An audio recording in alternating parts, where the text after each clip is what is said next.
time for our new subject at hand. It is Royal Rumble 1995. You ready for this? Screw all of you for listening. Hey, they voted for it, okay? So they clearly want to hear this. Yeah. Think about that. Just think about it. But all right. For all of you, the way I did this was, and Greg remembers most of this stuff. This is kind of like how I read along last time, and he actually tortured himself by watching the Vince Russo crap. This one, you remember most of it because you were actively watching. I didn't start watching wrestling until the tail end of 97, very beginning of 98. So the road to WrestleMania 14, I started watching. So I have no firsthand knowledge of any of this stuff. So I'm watching it in full, and I'm taking notes. So I'm the one torturing myself this time. Ha! Yeah, right. All right, well, let's jump right into it. The Royal Rumble 1995, as I said, live from the Sun Dome in Tampa Bay, Florida. The show starts off with a limo pulling up. They're playing some porno music over this whole thing, by the way. The first, you'll get to it. Sorry. Yeah, well, the first person we see all excited for the limo pulling up is Dink the effing Clown. He's jumping. Was Glacier with him? I wish. How many times can you see them two together, man? That's great. You got to get in there. He was right. Never again. He was right. Yeah, that is true. But anyway, he's the one. He's jumping for joy. He runs down the hall, flags down the rest of the roster of misfits. They all come running down to see Pamela Anderson step out. She waves at the camera and then walks to her locker room as the WWF superstars look disappointed that she really didn't give a damn about them. Let's point out, by the way, this is the unofficial debut of the world's largest love machine, Viscera, because he was there. Yeah, and by this time, by the way, I didn't know that as Mabel he had a bleach blonde mohawk ever, but he did in 95. So there's that. That was pre-Viscera. Vince McMahon and Jerry Lawler are commentating for this, and they were doing something different in 95 where they were sitting, they were not sitting at ringside. They were on this like long stage. They just had like a regular table. They were on this long stage sitting like somewhere in the crowd. It was weird. It was almost like the old WWF Superstars. That's what they did too. Yeah. And back in the day for Saturday Night's event. Yeah, and they'd like turn around and talk to the camera, and then they'd sit down. It was a weird-ass setup. You could see the ring like way off in the distance. Well, if you want to open up a pay-per-view hot, how else but Intercontinental title match between Razor Ramon and Jeff Jarrett, baby. JEFFJARRETT. No, he was not great. This, I took this note just because I always have to pop when I see this guy. Tim White was the referee.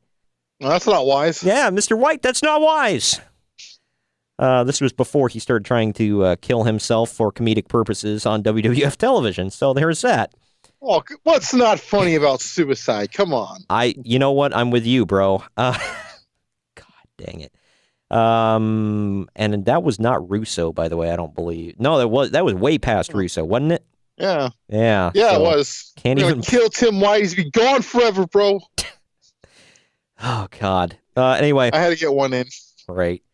Razor Ramon is the defending champ here. For all of you, the crowd blows their crap for Razor. By the way, he's huge over. He tweaked his knee. I believe they were in Miami too. So I mean, yeah, they were close. They were in Tampa. Yeah, close enough. So yeah, they kept putting it over as his home state. So there you go. But Razor tweaked his knee, getting thrown over the top rope. And then the roadie chop blocks him behind the referee's back. And then he gets counted out. Jeff Jarrett says, no one wants to see... This is really what he said.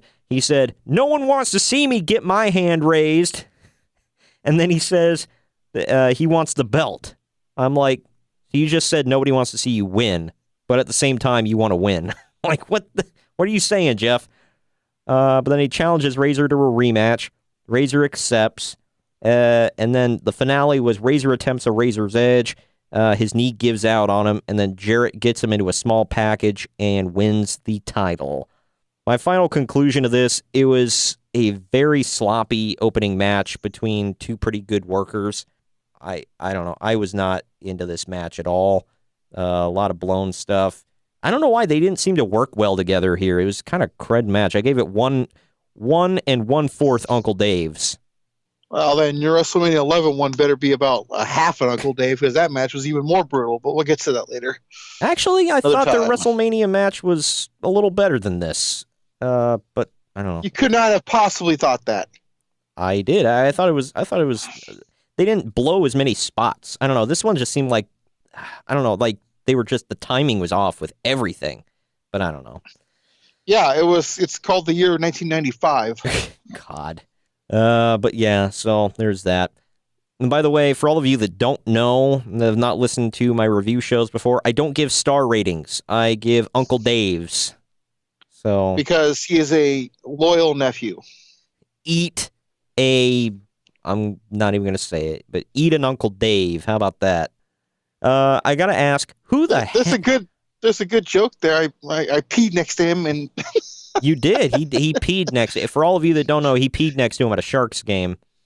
You had a good joke there. You missed that one. Whatever. No. I'm a little disappointed in you, but whatever. Wow. Prom night flashbacks. Anyway. I got to ask, who the hell is Stephanie Wyant? And why is she holding a microphone backstage? She was just like their backstage interviewer. Yeah, that one, she must not have lasted very long. But anyway, half a year maybe. Yeah. Well, Todd Pettengill is with Pamela Anderson, and check that frickin' mullet on Todd. But he's in Pam's dressing room, showing her stupid gifts that the WWF superstars allegedly gave to her. Like, Henry Godwin gave her a piggy bank. And then Todd... I forgot about that. Yeah. It was so stupid. Didn't the Bushwhackers give her like a thing of sardines or something? I don't remember that one. There was a lot of dumb stuff. But Todd awkwardly... Yeah, that sounds right up the alley, so yeah, we'll go with that. Yeah. Then Todd awkwardly flirts with her before sending it back to Stephanie, who attempts to interview Jeff Jarrett, who just won't stop yelling about himself. He won't shut up the whole time. And then he says he's going to go see Pamela. End of the interview. Oh, man. Have fun. Well, he needs to bring his father with him so he can teach Pamela how to make a good chicken salad. Huh? Yeah, you know. Well, you know. This next match here is this is a barn burner. I actually like both these guys. One of them in particular. It's Death versus Taxes. IRS versus The Undertaker, baby. You know where this one's headed. God. Yeah. IRS. Go ahead. Yeah.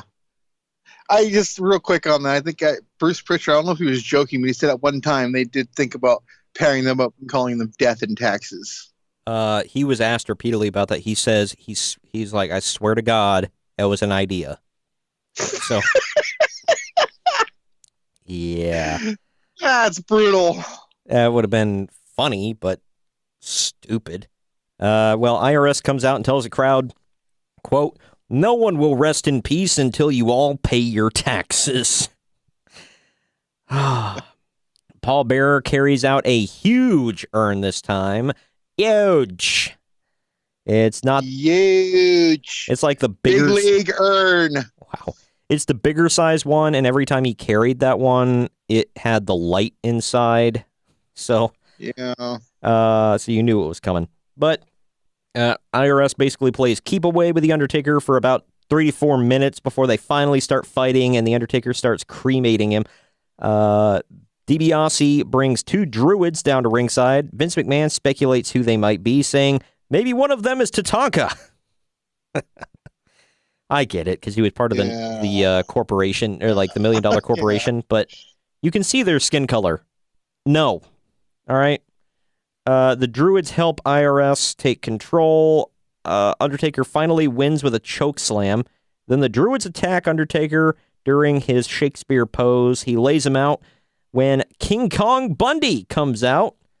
Hooray. IRS attacks Paul Bearer and, quote, repossesses the urn. Where's Repo Man? Bundy then hits his... You said that. Bundy then hits it. Oh, he's coming up, by the way. He's not in WWF anymore, but he is doing some fun stuff in 95. Oh, that's right. Oh, let's not get ahead. You're right. You're right. But Bundy hits his corner splash. What was it? The condominium crush or whatever the hell? Or the avalanche. He's the walking condominium. Okay. God, you're stupid. Oh, yeah, because that's what was bad about this.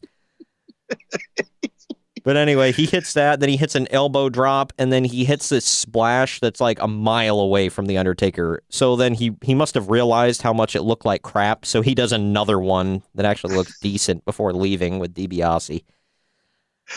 Looks decent, yeah. Damage done, though. Yeah. Whatever.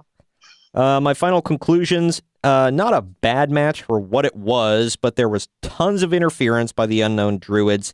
This sets up for one of the worst WrestleMania matches of Undertaker's career. 1.5 Uncle Dave's. There you go. Oh, man. You oversold it on that one. Yeah, there's only like a couple matches that hover around 2, by the way, I'm going to say, on this whole card. But next, we go to Todd Pettengill, who's interviewing Diesel and Bret Hart about their matches later tonight, in 2 different segments, I might add. Todd comes off super goofy. I didn't put details. You don't say. Yeah, I didn't put details. I just noted that he seems super goofy. But next we go to Diesel defending the WWF title against Bret Hart. These two had a unique chemistry with one another, I'll say. Diesel goes to shake hands with Lawrence Taylor, who the commentators keep mentioning, who is in the front row. With no backstory, I'm not sure if Bret Hart is a heel or babyface. Just putting that out there. They work the same match that they always do together, with Bret clearly leading the much less experienced champion. Diesel turns it around with reversing a whip into the steel steps. Bret cheats multiple times.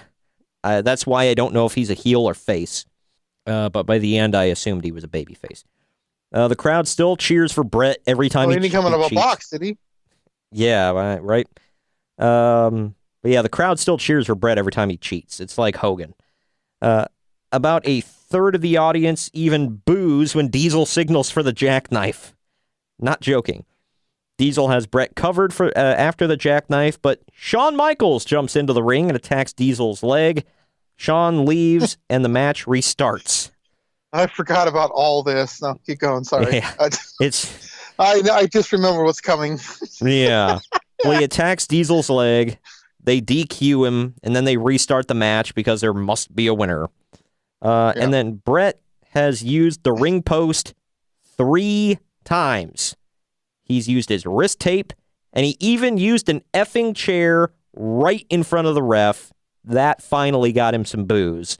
And he doesn't get disqualified. At this point, I'm thinking it's TNA rules here because nothing matters. And then Owen Hart runs in, and he breaks up the sharpshooter and throws Bret into an exposed turnbuckle. Owen then leaves, and the ref continues the match again. Yep. Diesel goes, he picks up a padded chair, because if there's one thing I'm afraid of, it's a chair with padding on it. But he goes to use it, but then he thinks better of it and just drops it. No, never to be mentioned again. Bret goes for the O'Connor roll and bumps the ref, because there's got to be a ref bump. And then Shawn Michaels, Jeff Jarrett, the Roadie, and Bob Backlund all rush the ring and beat up both men. Finally, the ref calls for the bell, throws the damn thing out. After the match, they continue the attack, and then Diesel beats everyone up and saves Bret. They shake hands and celebrate as the crowd blows their crap. Oy vey.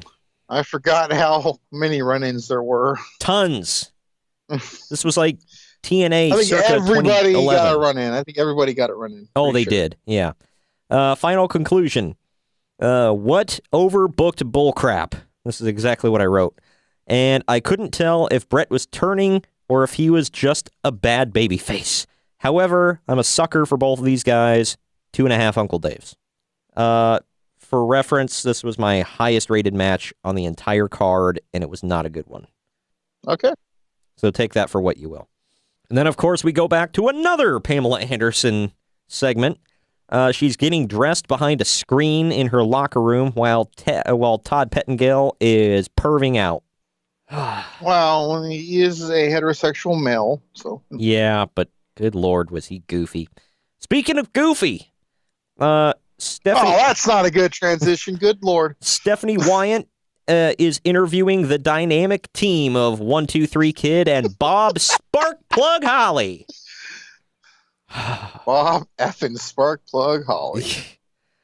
Man, Sparky Plug. And Holly makes a reference to the San Diego Chargers going to the Super Bowl, and he sounds so robotic. It's just bad. They're getting their shot tomorrow night. Yeah. One of our loyal listeners will probably look fondly on this. They did not win. Yeah, where are they now, Greg? Beating the hell out of them. Yeah. I think it was like 49 to like 20 or something like that. Jerry Lawler. Coincidentally, the score was 49. That's funny. Wow. Jerry Lawler, by the way, they pull up a still photo of Pam Anderson getting out of the limo and walking past all the superstars.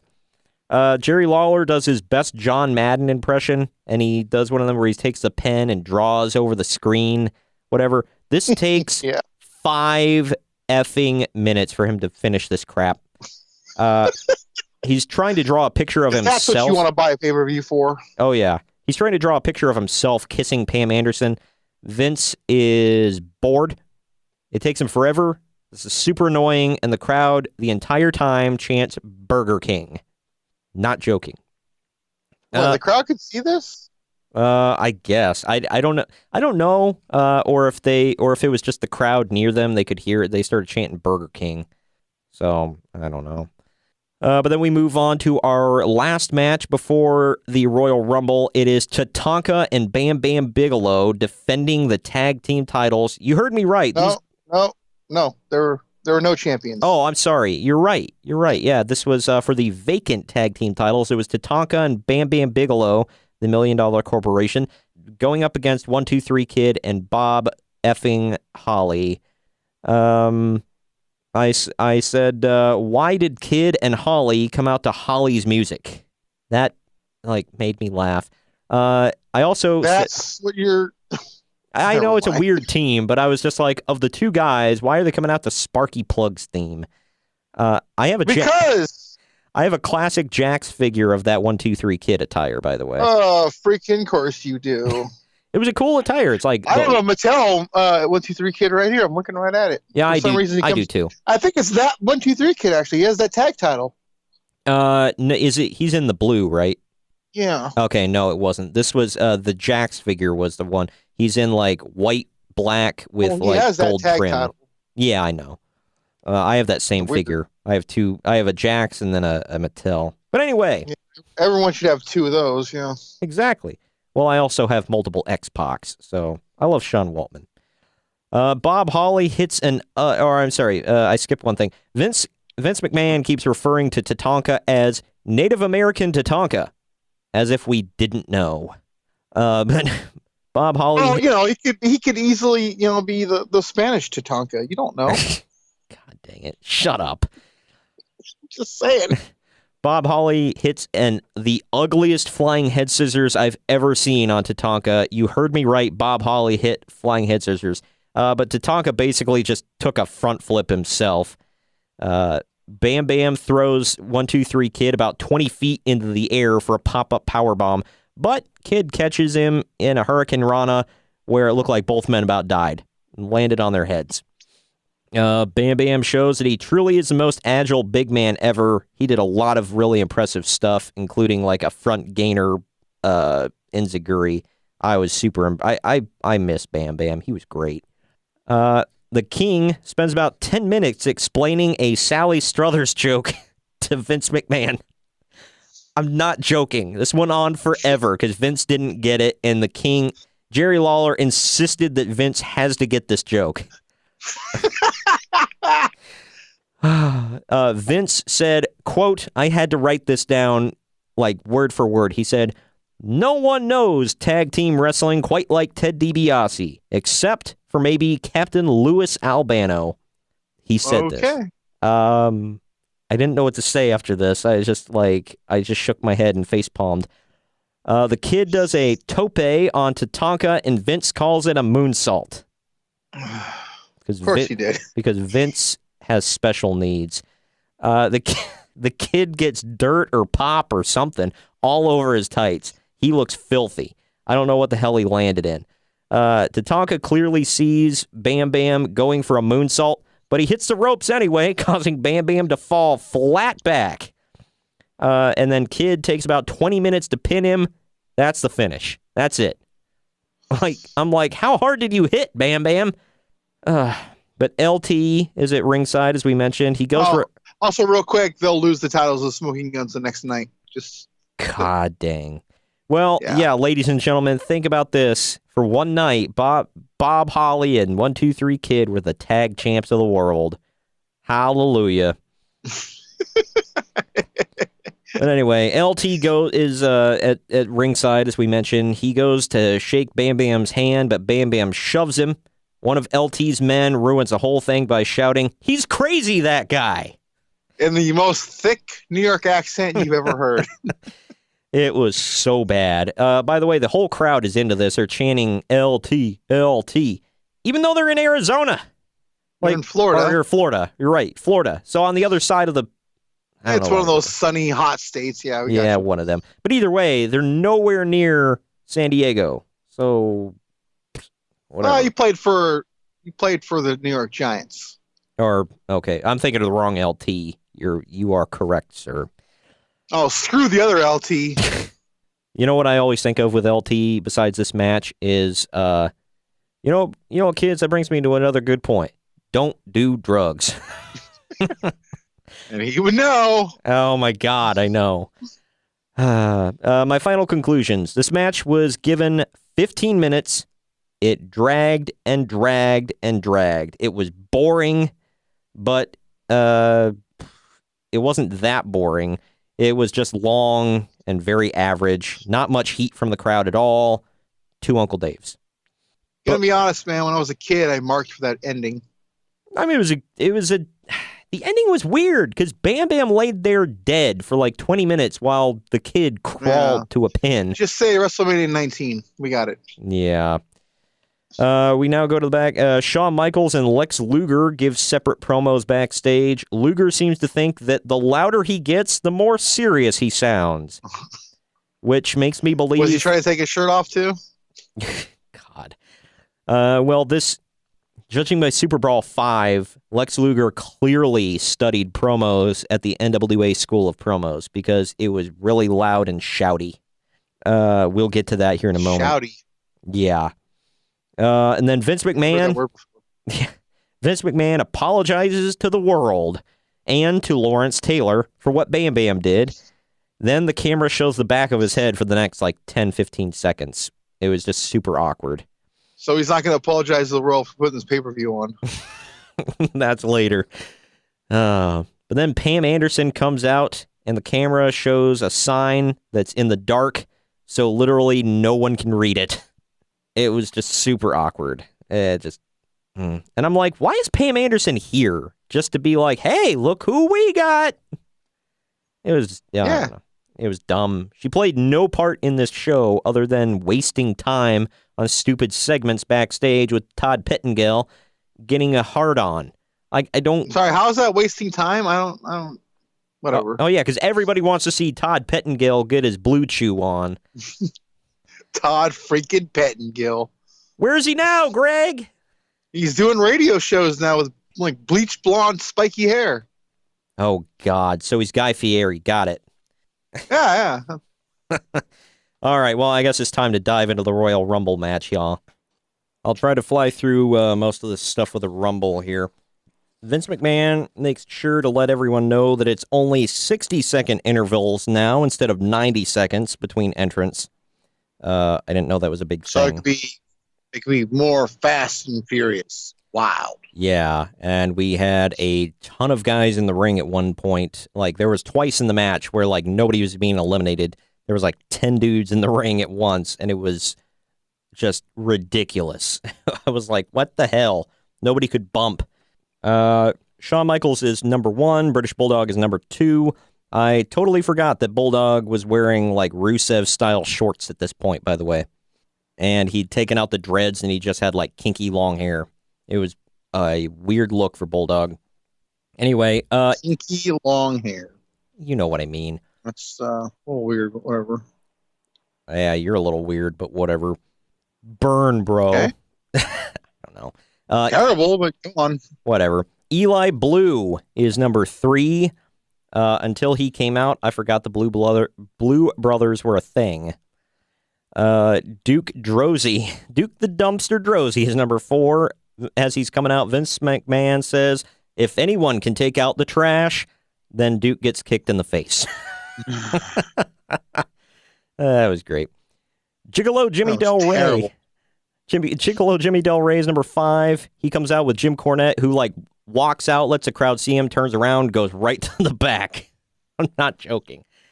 Sione, who is the Barbarian, is number 6. I completely forgot that. Actually, I never knew that the Barbarian went by Sione. It was weird. Yep. He comes out with Captain Lou Albano and Fatu. Del Rey was eliminated. Who knows tag team wrestling, by the way? Yeah, right. Almost as much as Ted DiBiase. Del Rey was eliminated number 1. Dr. Tom Pritchard is number 7. Doink the Clown is number 8. He comes out with Dink. Not joking. Quang is number 9. Who remembers Quang? Show of hands. Rick Martel is number 10. Oh, by the way, Vince lets us know that Quang is a martial arts expert. So keep that in mind.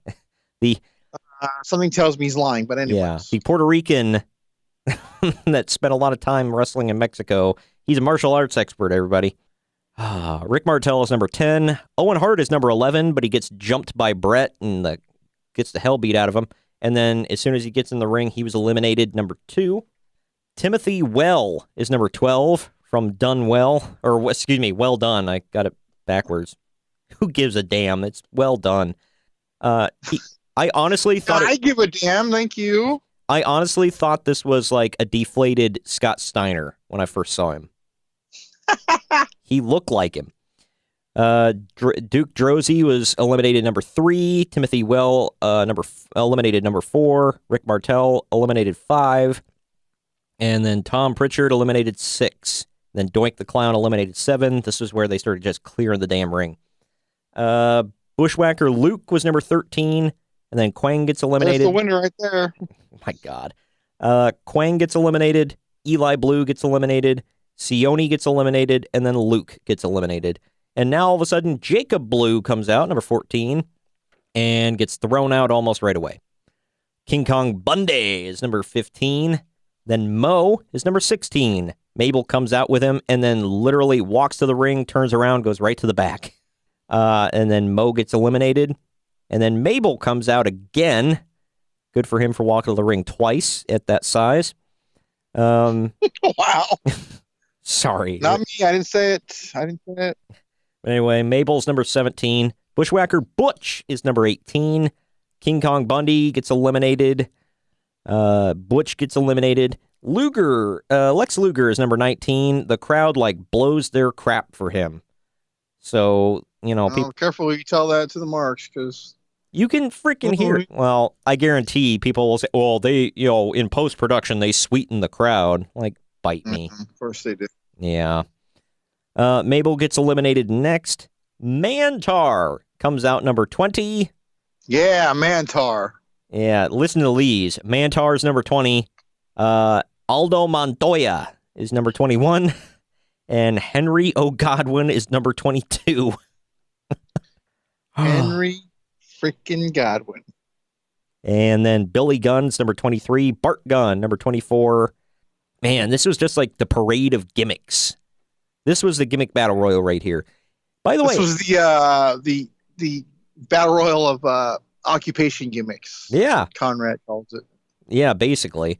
Well, and let me tell you something. Mantar comes out number 20. He lasted a long ass time. It was weird. But Bob Backlund comes out number 25. But Bret Hart attacks him. before he gets into the ring. So this is 2 times we've had a Bret Hart sighting. Then Stephen Dunn comes out number 26, and then Bob Backlund gets tossed out, and then Bret Hart attacks him again. So that's 3 Bret Hart sightings, and he's not even in this match. And then, hold on to your pants for this one, Dick Murdoch is number 27. I literally wrote, what the hell is he doing here? Oh, man. Then Adam Bomb is number 28. Fatu, number 29. I like how, by the way, when he comes out, Vince McMahon's like adamant. Adam Bomb's going to win it all. Yeah, it's it was crazy. And then Mantar finally gets eliminated, number 18. Jerry Lawler says, quote, both of those big hooves hit the ground. I'm not joking. He said this. Oh, I know. Remember, everybody, if you don't know this, during this time, they never referred to him as having feet. They kept calling them hooves. So, yeah. And then, man, talk about, and I like this guy, don't get me wrong, and God rest his soul, but You're about to bury him. Yes, we get it. yeah, people blew up with boos when Roman Reigns was number 30. Talk about anticlimactic. Crush comes out number 30. God dang. Billy and Bart Gunn get eliminated at the same time for number 19 and 20. Stephen Dunn is eliminated next. Adam Bomb next. Aldo Montoya, yes, he was still in there, gets eliminated 23. That's what the click will do for you. Yeah. Hey, for those of you that don't know, Aldo Montoya was part of the Click. Believe it or not, he carried the bags. Fatu was he's carrying his prison buddy's bags. Oh, God. Yeah, I forgot to throw that story in there. I guess he was brought up on several charges for something. I don't know. Again. Yeah, I know. That's why I didn't think to add it in there, because it was like, SSDD. Same stuff, different day.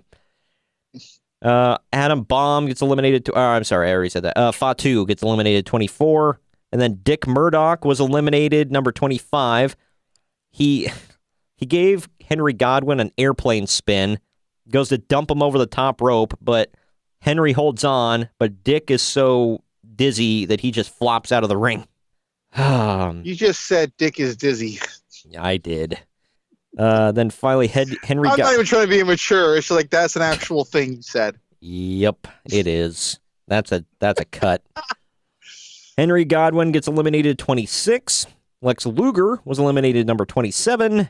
Crush, who is still in there, gets eliminated 28. Comes down to the British Bulldog and Shawn Michaels. Bulldog thinks he won when he throws Shawn Michaels over the top rope, but Shawn hangs on. Only 1 foot touches the floor. They're playing Bulldog's music and everything. He's celebrating. He won. Nope. Shawn gets in the ring, and Bulldog's on the second rope. He tosses Bulldog. He wins, and he celebrates with Pamela Anderson. This was the first time they made the rule both feet have to touch. So, and that's because Shawn accidentally touched. So they had to make that rule a thing. Final conclusion. Too many stupid things said by Vince McMahon to write down. So many stupid gimmicks filled this ring. How many times did we have to see Bret Hart on this damn show? Even though I love Bret, but god dang.